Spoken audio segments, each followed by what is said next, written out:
আসসালামু আলাইকুম, কেমন আছেন সবাই? আশা করি সবাই অনেক ভালো আছেন। তো এই ভিডিওতে আমরা জাভাস্ক্রিপ্টের ভেরিয়েবলটা তিনভাবে লিখতে পারি। কীভাবে চলেন আমরা দেখে আসি। প্রথম ক্ষেত্রে একটা var নিলাম, নাম্বারের নাম, এগুলোটা হলো 100। এখন আমি এটাকে কনসোল লক করলাম, নাম্বারটাকে, কিন্তু নাম্বার প্রিন্ট হয়ে গেছে। এখন আমি এই নাম্বারটা চেঞ্জ করে দেবো।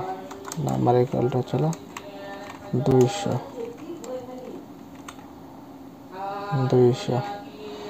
এখন যদি আমি এটাকে কনস্ট্যান্ট করে দিই, তাহলে কিন্তু দেখেন আর নাম্বারটা আমার 200 আসবে না, এখানে এরর দিচ্ছে, এখানে নাম্বার ইকুয়ালটা 200।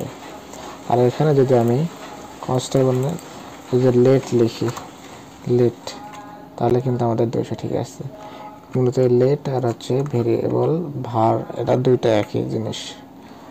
এটাই মূলত আমাদের জাভাস্ক্রিপ্টে তিনভাবে ভেরিয়েবল লেখার জিনিস। সচরাচর বেশিরভাগ জায়গায় লেট ইউজ করবো বা ভার ইউজ করবো, কিন্তু কনস্ট্যান্ট ইউজ করে যখন আমার কোনো একটা ভ্যালু প্রয়োজন চেঞ্জ করার প্রয়োজন নাই, তখন কনস্ট্যান্ট ইউজ করবো। আর যদি প্রয়োজন থাকে তাহলে আমরা লেট বা ভার ইউজ করবো। ধন্যবাদ সবাই, ভালো থাকবেন, সুস্থ থাকবেন।